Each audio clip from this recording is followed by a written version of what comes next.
People like you, who are at the bottom, shouldn't come here, it'll get dirty. It's questionable humanity that allows someone to utter such terrible words with ease. There are those with high pride who look down on and laugh at others. Such people are unlikely to be given the time of day by anyone. Humans are creatures that cannot live alone. I wonder if they are intentionally isolating themselves or if they simply don't understand anything. Either way, I think it's unfortunate. My name is David Reed. I'm taking a slightly late summer vacation, and I'm currently at a villa in the Highlands.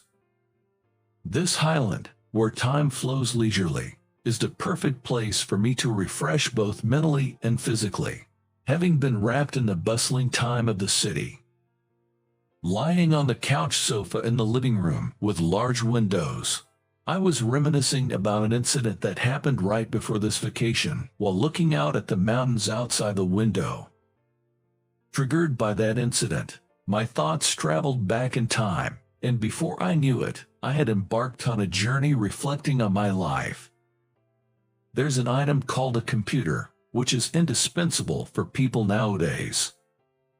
It seems that in the past, it was called a microcomputer or an office computer.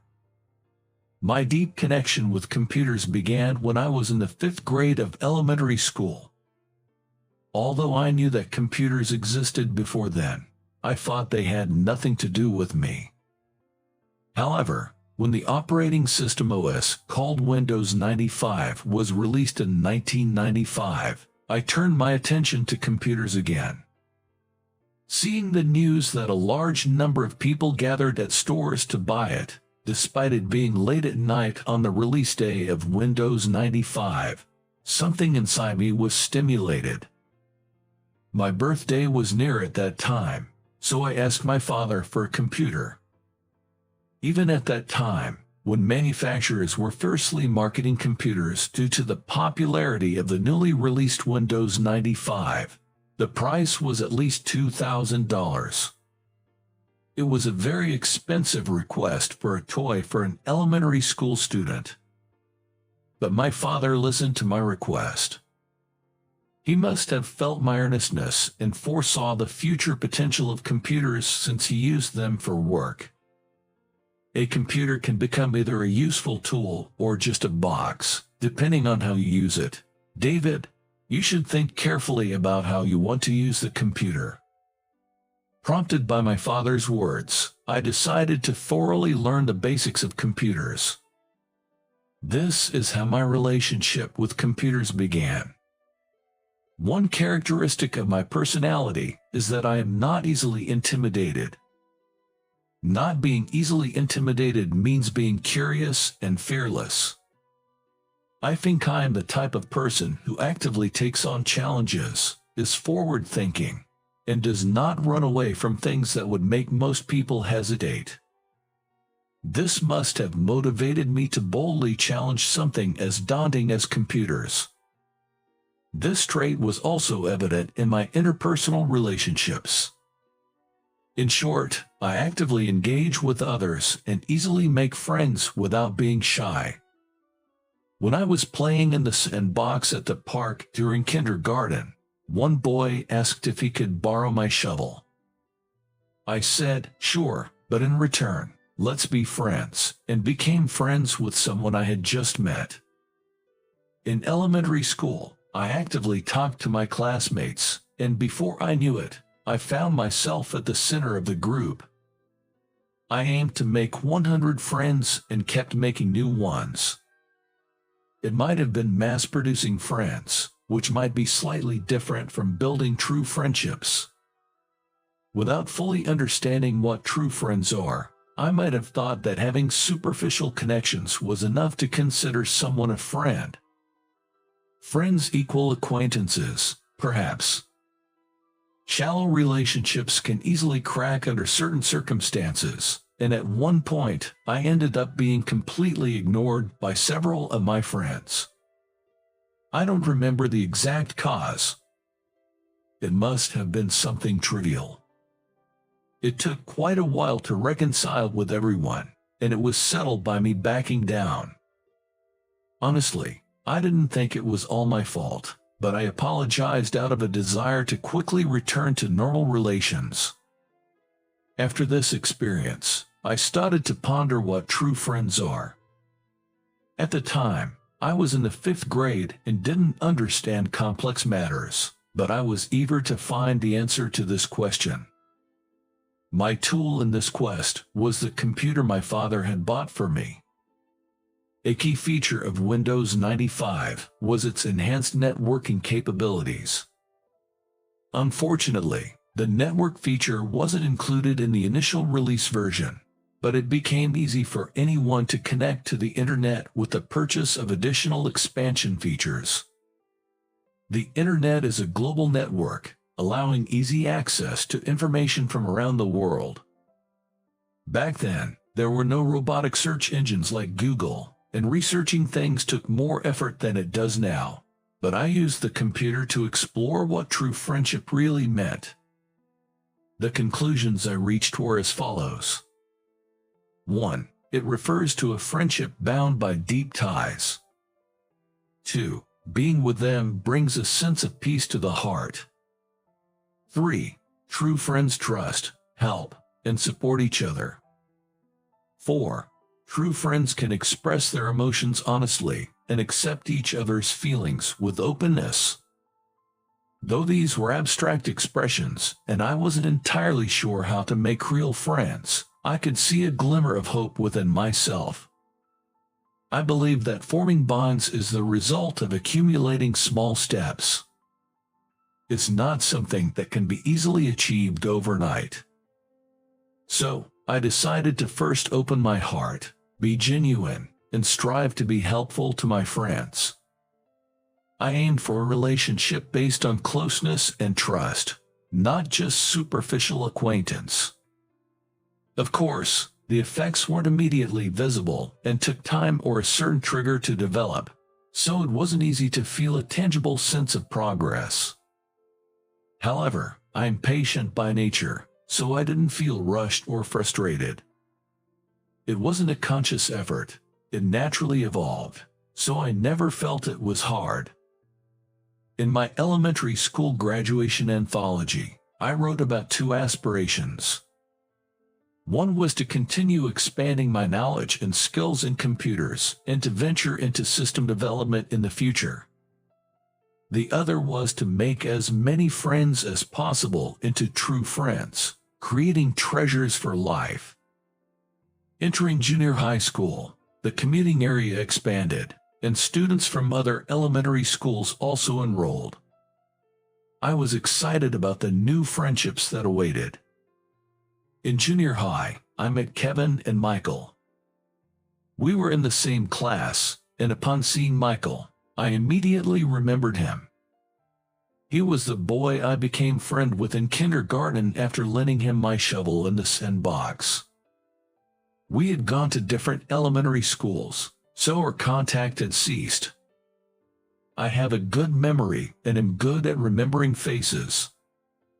Even though our appearances had changed during puberty, some features remained, and I recognized Michael right away. "Do you remember me? It's been a long time, but I'm David, the friend you made in the park." "Yeah, I remember. It's amazing to meet you again, especially in the same class. I'm looking forward to getting along with you from now on." Our reunion sparked lively conversations. Then, someone approached us. "Michael, you know someone from another elementary school. Who is this guy?" I was irked a bit by being referred to as this guy, but I replied calmly, "I'm David. We met a long time ago and have just reunited. And you are?" "He's Kevin, my childhood friend. We've known each other since before kindergarten." "Wow, that's amazing. Being friends since you were that young." "It's not really amazing. It just happened that way." "Well, yeah, it's one of those inseparable relationships. Michael can't do anything without me. I'm the one taking care of him." What does he mean by taking care of? I don't know the history of their relationship, so I can't judge if it's odd, but I felt uncomfortable with Kevin seemingly belittling Michael. Kevin glared at me and walked away with Michael. I've never disliked someone or felt uncomfortable from the first meeting. However, I had an immediate negative impression of Kevin. I've always wanted to get along with everyone, so I've researched attitudes and behaviors that make one easily accepted, using the computer. I also looked into behaviors that make one disliked or avoided. What I found included lack of manners, harsh tone, not greeting, and also condescending attitude and high pride. From what I saw, Kevin seemed to embody all of these traits. It might be premature to judge, but first impressions often prove accurate. I thought it might be best to keep my distance from him. This thought is extremely rare for me, almost as if the world has turned upside down. Because my basic stance has always been to make as many friends as possible. But why is Michael sticking with Kevin? Even though they were childhood friends, I found it strange and couldn't help but feel puzzled. My attention would drift towards the two of them, seemingly without intention, and I felt like Kevin was dominating Michael. When I asked classmates from the same elementary school about them, it turned out my impressions were accurate. Those two have been in the same class from 1st to 6th grade in elementary school. It was a surprise to even me that they ended up in the same class in junior high too. Well, I've been in the same class with them for 4 years now, making it the 5th year. What became clear during their long association was that Kevin acted like the master and Michael like the servant, a dynamic that seemed to persist. I don't understand why Michael puts up with Kevin's commands. I certainly wouldn't want that kind of relationship. I agreed and thought that I couldn't accept such a friendship for myself. I don't believe that's what friendship is supposed to be. Although I understood the situation, I didn't know what to do and could only silently observe. Even when we moved on to the 2nd year of junior high, the three of us ended up in the same class again. I still didn't get along with Kevin and tried to avoid him as much as possible, but I had started talking more with Michael. Whenever we talked, Kevin would somehow always show up and interrupt, which had become a sort of routine, unavoidable since he would approach us even if we tried to avoid him. Kevin's intrusions felt like he was saying, "Don't mess with my subordinate," which was annoying. I often wondered if I was overthinking things. One day, noticing Michael looking at a computer magazine, I struck up a conversation. "Hey, are you interested in computers too? I'm really into them and have been studying a lot about them." "Yay, that's interesting. What a coincidence. I've been interested in computers since around 5th grade. Mostly, I've gained my knowledge from books and magazines like this." "Since 5th grade, was it Windows 95 that got you started?" Finding out that Michael's interest in computers started similarly to mine made me really happy, and we engaged in a lively discussion about computers. As usual, Kevin appeared out of nowhere during our conversation. "What's all the excitement about? Michael's family isn't rich, so he couldn't possibly have a computer." I wasn't aware of his family's financial situation, but I wondered what kind of person would make such a point to someone who didn't know or ask. "David, your family is poor too, right? Poor people consoling each other won't make things any better." "I'm not exactly poor." Being suddenly called a poor person startled me a bit. I was shaken by the unexpected comment, and Kevin seemed to take my reaction as confirmation.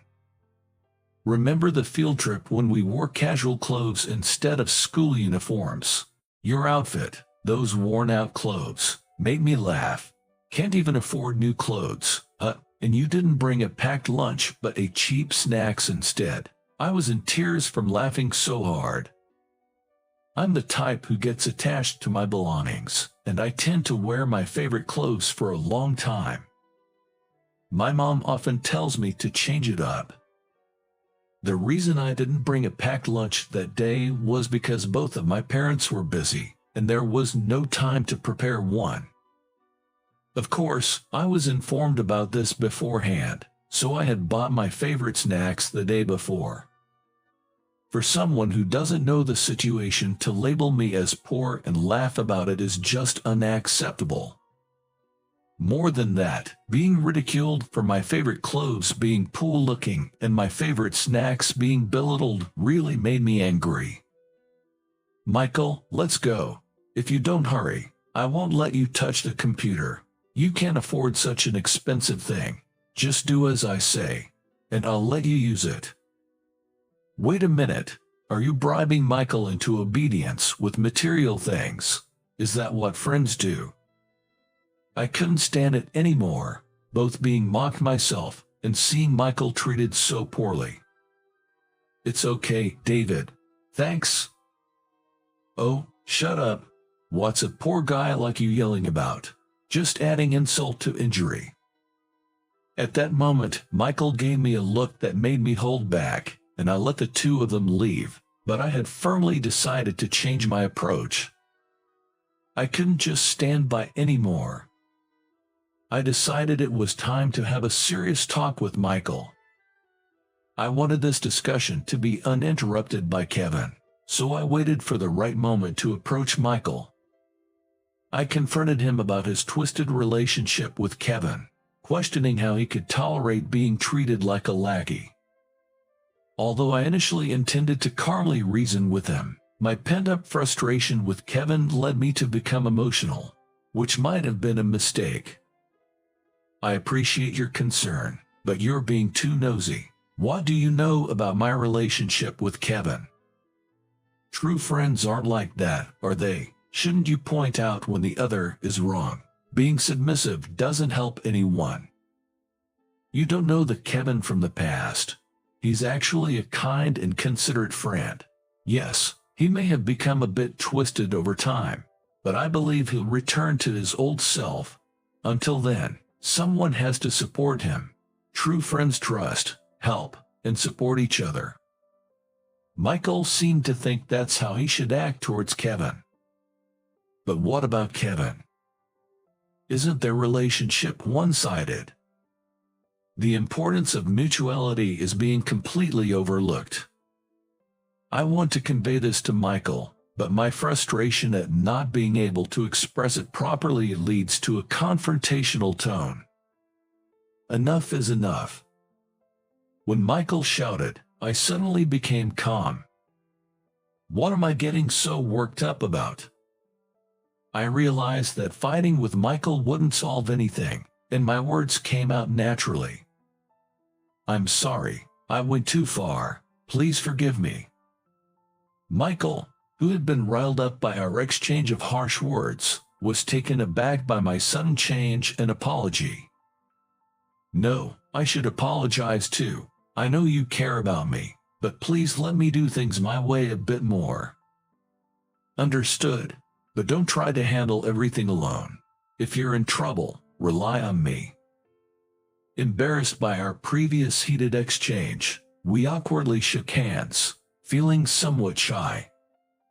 You're amazing, you know, being able to admit your faults so openly and apologize so freely.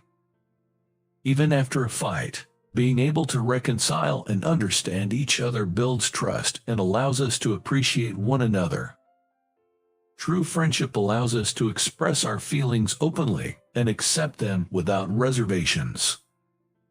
Being able to speak and act without worrying about how the other might perceive us is the first step towards true friendship. This incident seemed to take my relationship with Michael to the next level. What's up, Michael? You've changed a bit lately, haven't you? After our discussion, I noticed a slight change in Michael's behavior.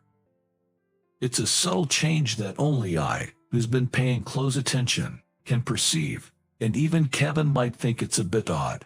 But there's definitely a change. Previously, he just went along with things, but now, depending on the topic, he subtly incorporates his own opinions, attempting to adjust Kevin's actions. However, he hasn't managed to change Kevin's behavior, who acts like he's the king. Perhaps it's a long-term plan. When we became juniors, Michael and I ended up in the same class, but Kevin, unfortunately, was placed in the next class. This made me wonder if it led to Kevin becoming uncontrollable. Until now, Michael had been somewhat restraining Kevin, but that influence was gone. Barely a month into the new school year, Kevin was rejected by everyone in his class. Everyone ignored him, treating him as if he didn't exist. I hadn't inquired about the details, but it seems this was all due to Kevin's selfish, domineering attitude and foul language. Michael tried to reach out, but the barrier of being in different classes made it impossible to find the right moment to do so. By the time the second semester started, Kevin had no place in the class at all. I couldn't bring myself to help, watching from the sidelines. Being in a different class was certainly a factor, but I just didn't feel like helping him. Still, I felt troubled by my inability to befriend everyone, contrary to my own ideals. Oh, my family is wealthy, and I am fortunate. I'm smart too, yet all around me are fools. They'll regret this someday. I'll make them realize that I'm the chosen one. Before graduating from middle school, Kevin was lonely, left to boost his own morale. Michael was desperately trying to reach out to him. I wouldn't admit it out loud, but reluctantly, I was trying to support Michael in helping Kevin. Whether he knew of our efforts or not, that guy only showed more foolishness. Hey, David, you're not taking the high school entrance exams, are you? Because you're too poor to afford the tuition and have to work, right? It's hard to see a schoolmate fall to the bottom, but well, it can't be helped. You're poor after all. Kevin seemed delighted to taunt me about not taking the high school entrance exams, having heard about it from somewhere. The brief period when I thought things had gotten better before our third year now seemed like a distant memory. Kevin had become even more egotistical and dismissive of others than before. I don't need friends. After graduation, it'll be a goodbye. I'll feel relieved. I'll do well in high school. I won't stumble again. I'll be going to the same high school as you, so I hope to see a new Kevin there. Ha ha ha, sure. I'm different from those who only have a middle school education. I'll excel in high school and university, and then land a job at a top company. I indeed chose not to take the high school entrance exams. That's because I had something I wanted to pursue. Kevin might think I'm poor, but that's not the case. A family that could afford to buy a computer costing over $2,000 for their son when he was in 5th grade can't be considered poor. I chose not to go to high school to pursue what I wanted to do. What Kevin thinks or misunderstands about me doesn't matter. Our friendship is supposed to end in middle school. I'm moving forward to realize my dreams. It's hard to believe that 10 years have flown by since then. I'm currently attending a middle school reunion. The organizer this time is Kevin. You know, I didn't really want to come because of his invitation, but I did want to see everyone else. Still, choosing a place like this, the high admission fee is a bit much. The words I hear from my classmates are a mix of appraisal and disapproval for today's event. We're in a banquet hall of a famous hotel in downtown. A regular bar would have made the fees more affordable, but Kevin, who volunteered to organize, insisted on this place. David, long time no see. How have you been? Doing well, Michael. Speaking of Kevin. Yeah, Kevin. Well, he's as strong-willed as ever, if not more so since middle school. Strong-willed, huh? It was clear from the classmates' comments and Michael's demeanor that this wasn't a compliment. I remember Kevin went to a prestigious high school after graduating from middle school. Michael was worried about him and decided to go to the same high school. Since Kevin chose a public school, I could make it my choice too. Kevin in high school, probably just as you imagine. It seems Kevin carried his worst tendencies from middle school into high school. Without hearing the details, I could imagine the struggles Michael faced during high school. Despite his behavior, Kevin, being smart, managed to get into a top national university. Michael, having set his sights solely on national universities, ended up at the same university as Kevin. Setting aside Michael's college hardships, they unbelievably ended up at the same company after graduating.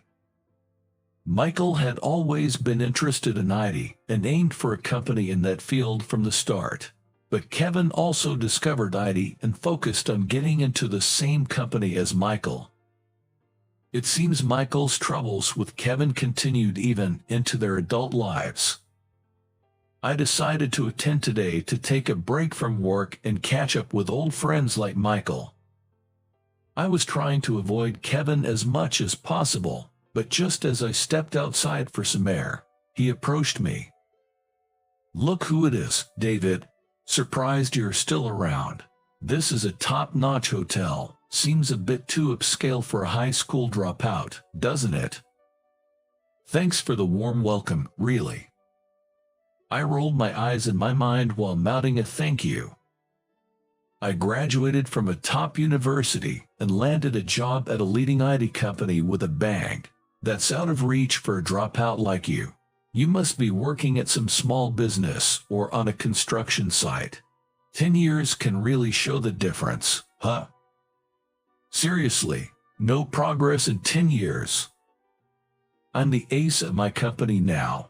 Michael, who ended up at the same company by chance, is doing okay, but he's no match for me.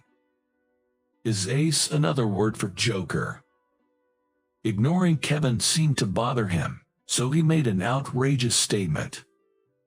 Hey, look at that woman over there. She's quite something. Perfect for a successful guy like me. Let me show you how it's done. Indeed, there was a very attractive woman where Kevin pointed. Ignoring my warning not to do anything stupid, he practically skipped over to her. Feeling annoyed, I watched from a distance. Kevin seemed flustered after talking to the woman and came back looking defeated. She turned out to be a foreigner, speaking German all of a sudden. I'm fluent in German, but her accent was so thick I had to walk away. Fluent but can't understand a bit of accent. I don't think her accent was that bad. Actually, I'm pretty sure she didn't have one. Your turn, David. Go show her what you've got. Your high school level German won't cut it, but it's not like you've got women lining up anyway. Here's your chance. Kevin pushed me towards her, laughing obnoxiously. Annoyed, I brushed off his hand and approached the woman. Leah, what brings you here? There's still time left. David, well, I was free and thought I'd come pick you up. By the way, we're speaking English. We could speak German, but we're in the US, so we stick to English. By the way, is that guy you know, came up and hit on me out of nowhere, so I brushed him off in German. Let's just say he's a troublesome acquaintance. I left Leah and went back to Kevin to say, it seems she had plans, so I couldn't invite her. Did you actually communicate in German? No way. Ignoring Kevin's complaints, I decided to greet my classmates and head home. Of course, I didn't want to keep Leah waiting. Leah and I met in Germany, where we became reliable allies. After graduating middle school, I chose not to pursue high school. It wasn't due to a lack of academic ability or poverty, as Kevin suggested. I wanted to delve deeper into computer studies. With numerous IT certifications available, I became obsessed with acquiring them all. While attending a specialized school, I also took the GED on my father's advice. Juggling both was challenging, but I managed to succeed. Having obtained key IT certifications and conquered the GED, my sights were set on Germany, away from the US. I studied in Germany, eagerly absorbing foreign IT skills and knowledge. Looking back, I'm amazed at what I was able to achieve. I became completely engrossed in my pursuits. I believe that passion led to positive outcomes. In Germany, I met and befriended Leah. Leah is an American German who looks no different from an American but is thoroughly German.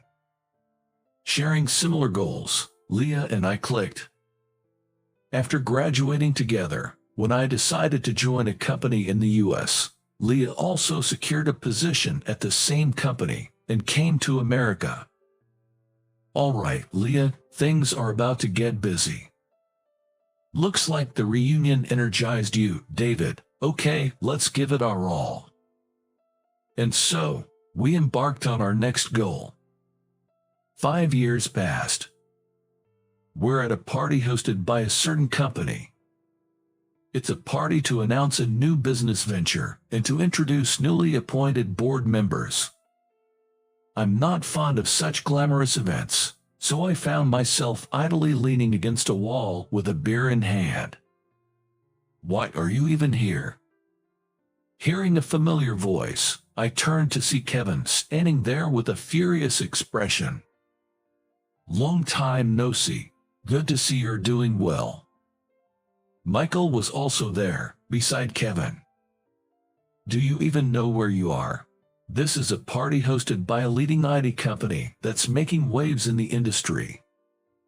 Yay, I know. So, why are you here at a major company's party? I was invited here.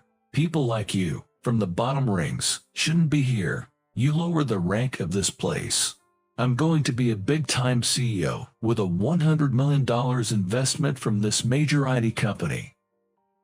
Saying that, Kevin tilted the beer glass he was holding over my head, pouring its contents onto me. Naturally, the beer cascaded over my head, dripping from my hair and chin. Despite this, I remained calm. For some reason, I had anticipated Kevin might do something like this. Wiping off the beer with a handkerchief, I said, "Then I guess that investment is canceled." I smiled at Kevin while holding the handkerchief. Huh?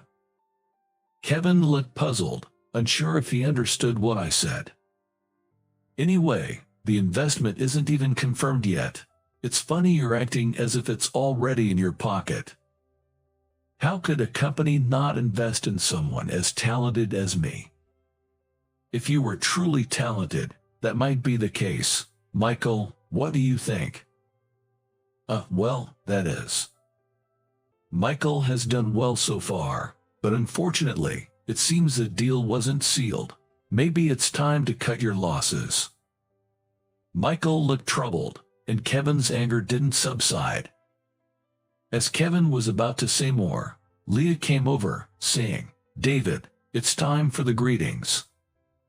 Right, sorry, Kevin, Michael, but I have some pressing matters to attend to. I'll be back after taking care of them. In the meantime, could you chat with some of my team? As I stepped away, 3 men who had been lurking in the shadows approached the 2 individuals. At the event, the host began the narration. Next, we have a greeting from the newly appointed director, David. I walked up to the stage and stood in front of the microphone. Thank you for today. My name is David, and I'm honored to be introduced to you. Today, I'm excited to announce a new project that is crucial for our company's future. This project will be led by Mr. Michael Taylor as the chief executive, who is the planner behind it. While I was giving my speech, I couldn't hear it, but apparently, Kevin was making a scene, shouting, "What's going on? Why him? Why Michael?" After graduating from a university in Germany, I joined a company in the US, which was led by my father as the president and my mother as the vice president. It was a small IT company in the past, but now it has grown into a major player in the industry. My passion for computers was probably fueled by my father's encouragement.